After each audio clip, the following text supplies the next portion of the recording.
Hello guys, welcome back to my channel again. खूप दिवस झालं मी फुल ब्लॉग अपलोड नाही केलेला आहे, कारण मला वेळच मिळत नाही आहे. मिनी ब्लॉगसुद्धा माझे वेळेवर येत नाही आहे. सो म्हटलं आज संडे आहे, मला सुट्टी आहे, तर ब्लॉग बनवावा. काही नाही, आज डेली जे काही म्हणजे करणार आहे, बनवणार आहे ना, ते म्हटलं तुमच्याशी शेअर करावं. आणि सध्या तरी माझं किचन खूप आता सध्या अस्ताव्यस्त पडलेलं आहे. आता सध्या मी मखाणे बनवायला घेणार आहे, कारण मला ना रोस्टेड मखाणे खूप आवडतात. म्हटलं थोडंसं मसाला लावून रोस्ट करून ठेवावं, म्हणजे आठवडाभर खाता येईल, ऑफिसला वगैरे सुद्धा घेऊन जाता येईल मला म्हणून.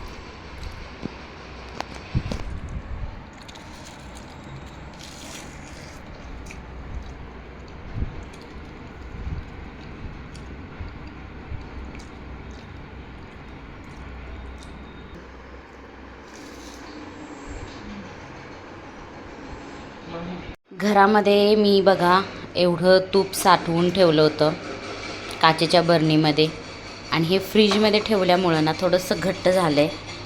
आणि माझ्याकडे हे एक चांदीचं भांडंसुद्धा आहे तुपासाठी, मम्मीनं वास्तुक शांतीला गिफ्ट केलेलं. हे रेग्युलरसाठी आम्ही ह्याच्यामध्ये काढतो, आणि एक्स्ट्राचं मी हे ह्याच्यामध्ये काढून ठेवलं होतं. ते घट्ट झालं आहे खूप. इथं ऑलरेडी मी एअर फ्रायमध्ये मखाणे घातलेत. वरून थोडंसं ह्याला मसाले वगैरे टाकणार, तूप भरपूर टाकणार, त्यामुळे ते खूप टेस्टी होतात.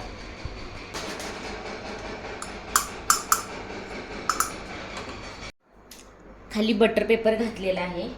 आता मी ह्याच्यावरती भरपूर असं तूप घालणार आहे.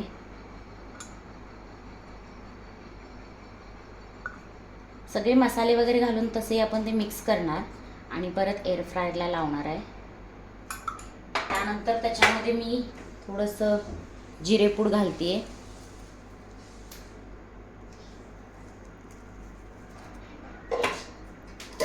मग आलं आपलं मीठ थोडंसं घालायचं आहे, जास्त नाही घालायचं. आणि लास्टला आहे आपलं जे तिखट, थोडंसं स्प्रेड करून घालायचं व्यवस्थित. हे मोठं तिखट आहे खरं तर, जे आपण पिठलं वगैरे बनवायला यूज करतो.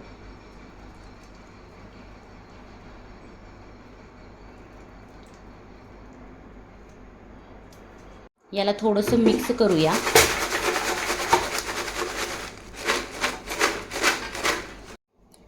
आपले मखाने इथं मस्त असे मिक्स झालेले आहेत. आता आपण एअर फ्राय सेट करूया.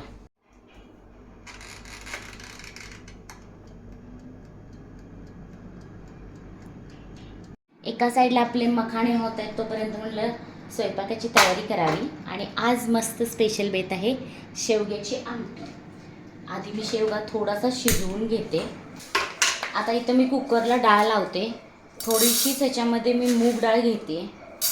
आता दोघं असल्यामुळे जास्त काही लागत नाही, त्यामुळं थोडीशी मूग डाळ आणि थोडीशी तूर डाळ दोन्ही मिक्स करून घेते मी.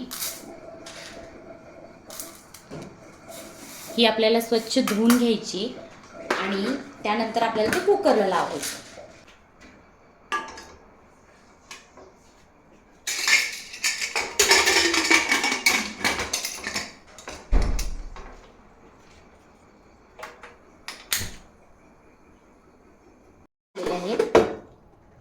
बघू शकता, खूप मस्त असे भाजून निघलेले आहेत मखाने. बघा किती क्रंची झालेत. तर रेडी आहेत, चला टेस्ट करूया.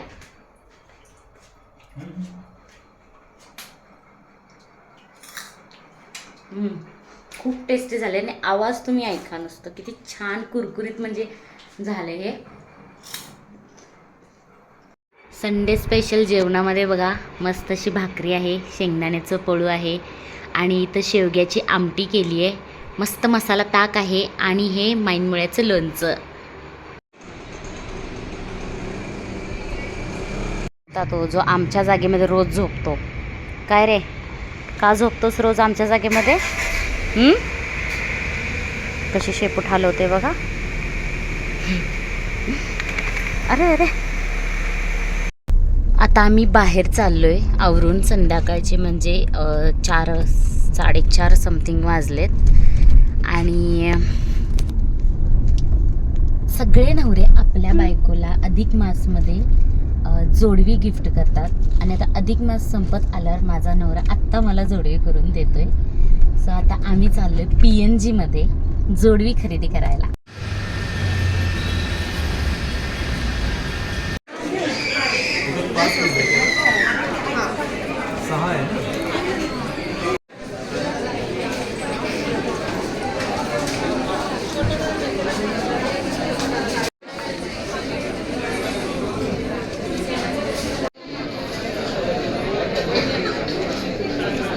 नवीन घेतलेल्या जोडव्या इतक्या छान आणि सुंदर होत्या ना, मला लगेच घालायच्या होत्या कारण मला राहवतच नव्हतं आणि जुन्या जोडव्यांना निघत नव्हत्या म्हणून तिथूनच काढून घेऊन तिथेच मी वेअर केलं. नंतर तुम्हाला मी त्याचे म्हणजे डिझाईन वगैरे दाखवते. त्यानंतर आम्ही गेलो रिलॅक्स प्युअर व्हेजमध्ये पावभाजी खायला. तिथली पावभाजी खूप फेमस असते म्हणे. मग तिथे गेलो. इथे बघा खूप प्रकारचं काही काही होतं, म्हणजे नॉर्मल कांदा होता, मसाला कांदा होता, लिंबू लोणचं खूप सारं काही काही होतं तिथं. भाजीवरती खूप सारं बटर घातलं, त्यानंतर त्याच्यावरती कांदा घालून गार्निश केलं, लिंबू वगैरे पिळला आणि मग त्यानंतर तिथे थोडंसं मसाला कांदा पण होता, तो पण ॲड केला. म्हणलं टेस्ट कशी लागते बघू. पण भाजी खरंच खूप छान होती. पावभाजी टेस्टला एकदम भारी होती. तुम्ही इथे गेला तर इथे पावभाजी नक्की ट्राय करा. त्यासोबतच आम्ही चिली चीज टोस्टसुद्धा ऑर्डर केलं होतं आणि तो इतका चीजी होता ना, टेस्टला खरंच खूप छान होता. आता मी घरी आलो आहे, म्हणजे साधारणतः 11:15 वाजलेत आणि चला तुम्हाला दाखवते मी काय काय घेऊन आले ते. ही जोडवी घेतली मी, बघू शकता ह्याची डिझाईन किती छान आणि सुंदर आहे. ते एकदम असं सिम्पल आहे पण खूप मस्त दिसते. एकदम ट्रेडिशनल आणि वेस्टर्न लुक देणारा आहे. फक्त आम्ही हे सिल्वर घ्यायला गेलो होतो आणि त्याच्यासोबत इथे बघा गोल्ड आणि डायमंड दोन्हीसुद्धा घेऊन आलो आहे आम्ही. म्हणजे एक गोल्ड म्हणजे मग कानातलं घेतलं एक छोटंसं रेग्युलर यूजसाठी आणि हे एक डायमंडचं नोजपिन घेतलेलं आहे. बघू शकता.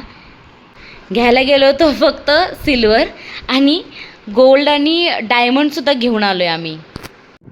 आजचा माझा छोटूसा ब्लॉग कसा वाटला कमेंट करून नक्की सांगा आणि सबस्क्राईब नक्की करा. तर चला भेटूयात एका नवीन ब्लॉगमध्ये. बाय.